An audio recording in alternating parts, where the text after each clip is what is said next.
আপনারা ভালো করেই জানেন বর্তমান সময়ে টঙ্গী ইজতেমার জন্য সেই ভারতীয় সন্ত্রাস বাহিনী ঢুকেছে।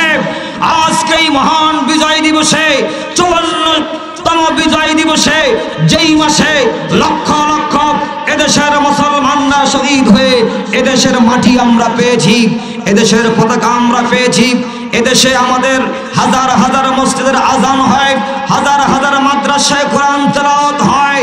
এমন একটি বিজয়ের মাসে যারা বাতিলের রূপ ধারণ করে বাংলাদেশে এই মহান বিজয় দিবসে মাসে যারা ইসলামকে বিতর্কিত করতে চায়, স্পষ্ট ভাষায় বলতে চাই, যুবক ভাইদেরকে বলতে চাই, ইসলামকে টিকে রাখার জন্য বাতিল রূপ ধারণ করে আসুক না কেন, তার মোকাবেলায় কারা কারা আছি দুটি হাত তুলে তাকবীর দিয়ে দেখাও মুসলমান।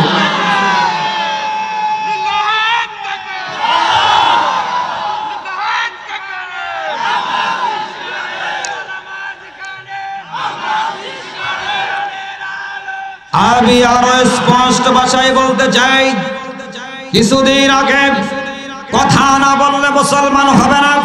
ইহুদি নাস্তিক মুরতাদ বেঈমান জালেমরা 16টি বছর আমাদেরকে খোলা মাঠে কথা বলতে দেয় না। এই কথা বলেন ঠিক না বেটে? আজকে আমি স্পষ্ট ভাষায় বলতে চাই, ওই ইসকন সন্ত্রাসী বাহিনী যদি মুসলমানদের মসজিদ ভাঙচুর করতে পারে, যে মুসলমানরা তাদের মন্দির পাহারা দিয়েছিল, সহানুভূতি দেখিয়েছিল, কিন্তু তারা সন্ত্রাসী বাহিনী পরিচয় দিয়ে সাইফুল ইসলাম আলিফ ভাইকে দিবালোকে প্রকাশ্যে জবাই করে শহীদ করেছে। কথা বলেন ঠিক না বেটি? ইসকন সন্ত্রাস বাহিনী যদি গৌর গোবিন্দর নামে মাঠে আসতে পারে, আজকে আমি এই ফরিদপুর যুবক ভাইদেরকে দেখতে চাই কাপনের কাপন পরে বুকের তাজা রক্ত দিয়ে শাহজালালের বীর সৈনিকেরা ইসলামের জন্য, কোরআনের জন্য রাজপথে কারা আসতে আসতে তৈরি আছো, দুটি হাত তুলে তাকবীর দিয়ে দেখাও মুসলমান।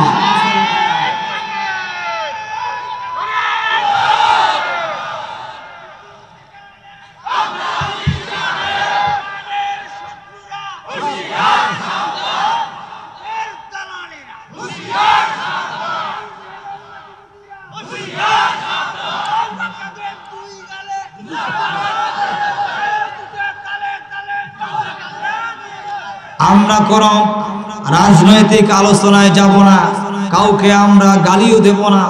এদেশ যেমন জামাতে ইসলামের, এদেশ তেমন বিএনপির, এদেশ তেমন আওয়ামী লীগের। কথা বলেন ঠিক না ঠিক? যারা জালেমদের সঙ্গে সহমত পোষণ করেছিল, আমরা তাদেরকে আহ্বান করি আপনারা কোরআনের ছায়া তলে আসেন। কথা বলেন ঠিক না ঠিক? এই মুহূর্তে আমরা জামাতে ইসলাম বুঝি না, বিএনপি বুঝি না, জাসদ বাসদ আওয়ামী লীগ আমরা কিচ্ছু বুঝি না। আমরা সমস্ত দল মতগুলো নদীর পানির সঙ্গে মেশায়া আমরা বর্তমান একটা দল করি, ওয়াতাসিমু বিহাবলিল্লাহ, আল্লাহর দল, নবীর দল। কথা বলেন ঠিক না বেটি? আপনারা সকলেই সহমত আছেন তো ইনশাআল্লাহ? আলোচনা চলবে, আলোচনা চলবে। কতক্ষণ? সারা রাত। মাশা আপনারা থাকেন কিছুক্ষণ পর আমি চলে যাব। এই ভাই বসেন, দাঁড়িয়ে আছেন বসেন। আজকে আমার আলোচনার বিষয় হচ্ছে নবীজি সাল্লাল্লাহু আলাইহি ওয়াসাল্লামের মহব্বতে সফলতা অর্জন। বলেন তো পৃথিবীতে আল্লাহ পাক সফলতা অর্জন করবার জন্য সর্বযুগের সর্বকালের নবী আপনার আমার কলিজা টুকরা নবীকে পাঠিয়েছেন। কথা বলেন ঠিক না ঠিক? আমার নবীর ভালোবাসা, আমার নবীর আদর্শ গ্রহণ করলে সফলতা আসবে নাকি সফলতা আসবে না? কোনটা? যারা বলেন নাই মনে হয় সফলতা আসবে না, জোরে আওয়াজ দিয়ে বলো মুসলমান। সফলতা আসবে 100% না 50%? আরো জোরে বলতে হবে 100 না 50? 100%। এটা সার্টিফিকেট দিয়েছেন মহান আল্লাহ পাক রব্বুল আলামিন। জোরে বলেন সুবহানাল্লাহ। আমার বন্ধুগণ, আমার ভাইয়েরা, আল্লাহ রাব্বুল আলামিন সর্বকালের সর্বযুগের সর্বশ্রেষ্ঠ নবী বিশ্ব নবী মুহাম্মদুর রাসূলুল্লাহ সাল্লাল্লাহু আলাইহি ওয়াসাল্লামকে সমস্ত মানুষের জন্য নবী বানিয়ে দিয়েছেন। কোরআনুল কারীমের সূরাতুল আনআমের 158 নম্বর আয়াতে কারিমার ভিতরে আল্লাহ তাআলা সুন্দর করে জানায়া দিলেন, কুল ইয়া আইয়ুহান নাসু ইন্নী রাসূলুল্লাহি ইলাইকুম জামিআ।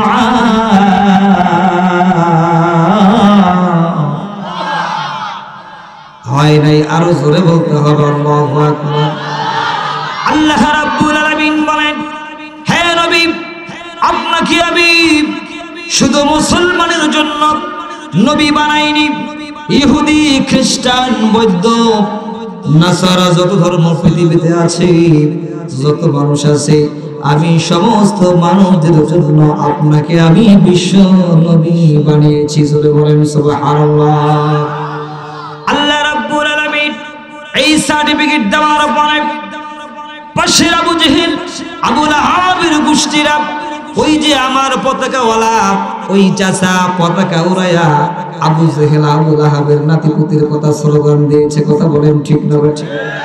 এই যুগেও আবু জেহেল আবু লাহাবের উত্তরসূরিরা আছে, আর নবীর যুগেও ছিল।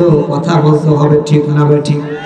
এই আয়াত নাযিল হওয়ার পরে আবু জেহেল আবু লাহাব উতবা সাহেবা বলেন, না, এই মুহাম্মদ কি বিশ্ব নবী আমরা মানি না। আজ পর্যন্ত নবীর আদর্শের কথা বলা হলে এক শ্রেণীর মুসলমান বলে বিশ্ব নবীর আদর্শ আমরা মানি না। কথা বলেন ঠিক না ঠিক? আল্লাহ রাব্বুল আলামিন এই প্রশ্ন খণ্ডানোর জন্য সুন্দর করে আল্লাহ তাআলা তার জবাব দিলেন। আল্লাহ তাআলা বলেন, আল্লাযী লাহু মুলকুস সামাওয়াতি ওয়াল আরদি লা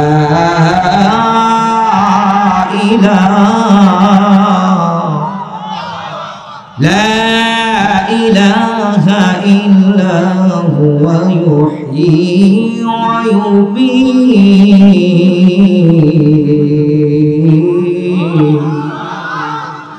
আল্লাহ রাব্বুল আলামিন বললেন, নবী হে, আপনি চিন্তা করবেন না। আল্লাযী লাহু মুলকুস সামাওয়াতি ওয়াল আরদ, যারা আমার আসমানকে বিশ্বাস করে আর জমিন আছে বিশ্বাস করে। আসমান তো দেখা যায়, জমিনও দেখা যায়, অবিশ্বাস করার কোনো কারণ আছে নাকি? জোরে বলেন, আছে নাকি? আসমান যেরকম সত্য, জমিন যেরকম সত্য, আল্লাহু লা ইলাহা ইল্লাহু, আমি ছাড়া কোনো ইলাহ নাই, আমি আল্লাহ যেরকম চিরন্তন সত্য, ইউহয়ী ওয়া ইউমীত, হায়াত যেরকম সত্য, মৌত যেরকম সত্য। মৃত্যু আর হায়াতকে নিয়ে যত ধর্ম পৃথিবীতে আসছে, সব ধর্ম অবলম্বনকারীরা মৃত্যুকে বিশ্বাস করে। কথা বলেন ঠিক না ঠিক?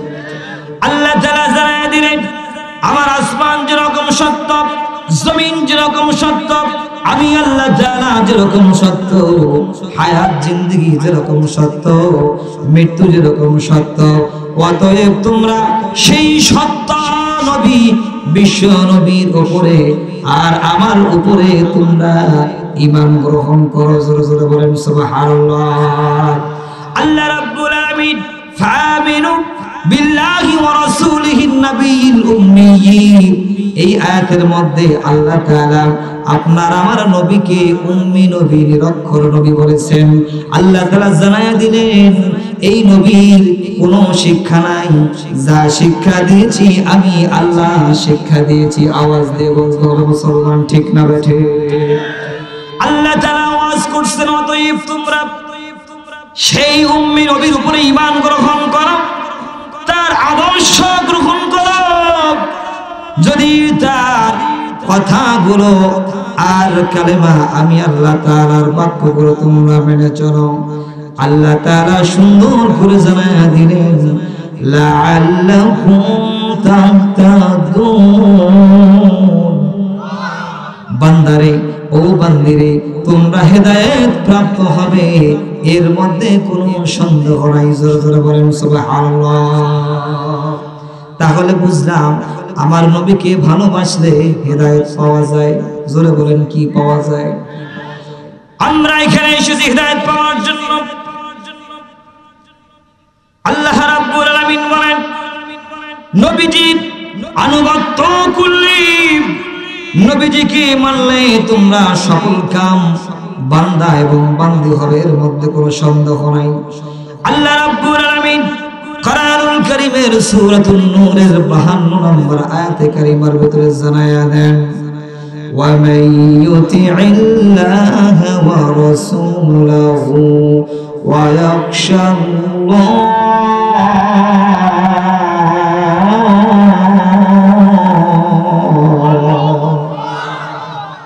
আল্লাহ রাব্বুল আলামিন বললেন ওয়া মান ইউতি'ইল্লাহা তোমরা আমার আনুগত্য করো, ওয়া রাসূলহু আমার রাসূলের আনুগত্য করো। আল্লাহর বিধান যদি এই জমিনে কায়েম করবার জন্য, রাসূলের আদর্শ গ্রহণ কায়েমের জন্য যদি আনুগত্য করতে পারো, ওয়া ইয়াখশাল্লাহ আল্লাহ তাআলা বললেন যদি আমাকে তোমরা ভয় করো, ওয়া ইয়াত্তাকুহি আর যদি তাকওয়া অবলম্বন করতে পারো, ফাউলাইকা হুমুল ফাইজুন।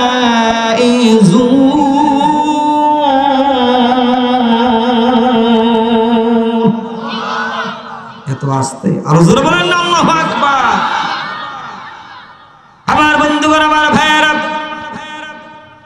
আল্লাহ রাব্বুল আলামিন বললেন এই আয়াতের ভিতরে 4টা পয়েন্টের কথা আল্লাহ বলছেন। 1 নাম্বার আল্লাহর আনুগত্য করা, 2 নাম্বার রাসূল আনুগত্য করা, 3 নাম্বার হচ্ছে আল্লাহ তাআলাকে ভয় করা। জোরে বলেন কি করা? আল্লাহ তাআলাকে ভয় করা। আর 4 নাম্বার হচ্ছে তাকওয়া অবলম্বন করা। যদি কোন নবী প্রেমিকের ভিতরে এই 4টা আদর্শ থাকে, আল্লাহ বলছেন ফাউলাইকা হুমুল ফাইজুন তোমরা হচ্ছে সকল কাম বান্দা। জোরে জোরে বলেন সুবহানাল্লাহ। উলাইকা হুমুস সাদিকুন তোমরা হচ্ছে সত্যনিষ্ঠ বান্দা। আল্লাহ রাব্বুল আলামিন বলেন বান্দারে তোমরা যদি আমার আনুগত্য করতে গিয়ে আর রাসূল কারীম সাল্লাল্লাহু আলাইহি ওয়াসাল্লামের আদর্শ গ্রহণ করতে যাও, তাহলে তোমাদের উপরে জুলুম নির্যাতন আসবে। আওয়াজ দিয়ে বলতে হবে ঠিক না বেটি? আল্লাহর পথে চলবো না, কোনো বাধা নাই, বিঘ্নতা নাই। রাসূলের পথে চলবো না, মদ জুয়া আড্ডা খাবো, বারে যাবো, নর্তকী নিয়ে ড্যান্স দিব, কোনো সমস্যা নাই।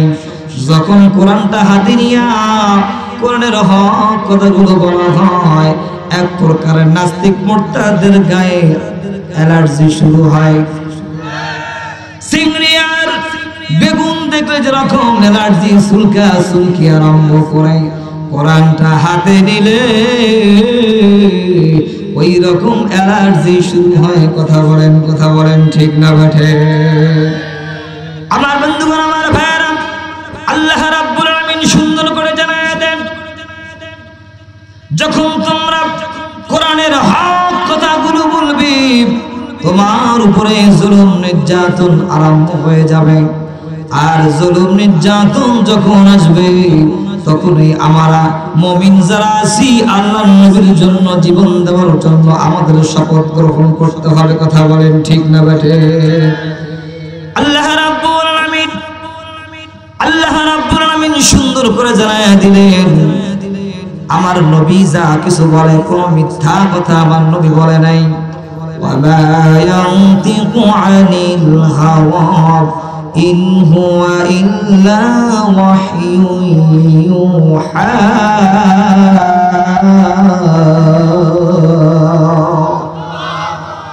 আল্লাহ রাব্বুল আলামিন বলেন আমার নবীর জবানে কোনো কথা মিথ্যা নয়, নবীজির নিজস্ব কোনো কথা নয়। কোরআনে যা কিছু নবী বলেছেন ওটা হচ্ছে আমার প্রেরিত ওহীর মাধ্যমে আমার কালাম কোরআনুল কারীম। জোরে জোরে বলেন সুবহানাল্লাহ। এই কোরআনের কথাগুলো বলতে গেলে আমরা 5ই আগস্টের আগেই আমরা দেখেছি যারা ইসলামী আন্দোলনের কর্মী ছিল সুন্দর বাড়ি করেছে, রাতের বেলায় সেই বাড়িতে থাকতে পারে না, লক্ষ লক্ষ টাকা খরচ করে সুন্দর বাড়ি করেছে, রাতের বেলায় বাড়িতে থাকতে পারে নাই, বন জঙ্গলে থেকেছে, মানুষের বাড়ি বাড়ি থেকেছে, গোয়াল ঘরে থেকেছে। কথা বলেন ঠিক না বা ঠিক? ওই যে আদরের ছোট্ট মেয়ে কলিজার টুকরা মেয়ে বাবাকে বাবা বাবা বলে ডাকে, ওই কলিজার টুকরা মেয়েটাকে রাতের বেলায় করে নিয়ে বুকে নিয়ে শুইতে পারে নাই। দোষ ছিল না রে মুসলমান, একটা মাত্র দোষ ছিল আল্লাহর কোরআনের পক্ষে, হাদিসের পক্ষে, নবীজির পথে চলা। কথা বলেন ঠিক না বেটে? ছোট্ট বক্তা মাওলানা রফিকুল ইসলাম মাদারী তাকে যখন হাতের মধ্যে রশি লাগায়া নিয়ে যায়, সকলে আপনারা দেখেছেন, রফিকুল ইসলাম মাদানী বলেছিল, হে দুনিয়ার জালিমরা, দুনিয়াতে আমাকে হ্যান্ডকাপ পড়াইলা, আমি আল্লাহ তাআলাকে সাক্ষী রাখলাম, আমার আল্লাহ যেন হাসরের ময়দানে আমার হাতে হাত করা না পড়া। আমার বন্ধুগণ, আমার ভাইরা, আল্লামা দিলওয়ার হোসেন সাইদী যখন তার সন্তানের জানাজার নামাজের জন্য বের করা হলো, মুস্কি একটা হাসি দিয়ে কান্না মাখা কণ্ঠে বলেছিল, শাহাদাত আঙ্গুল উঁচু করে বলেছিল, আল্লাহ ৭১ সিটা মাথা কাদা আমার গায়ে লাগে না, আমি রাজাকার নই, রাজাকার নই।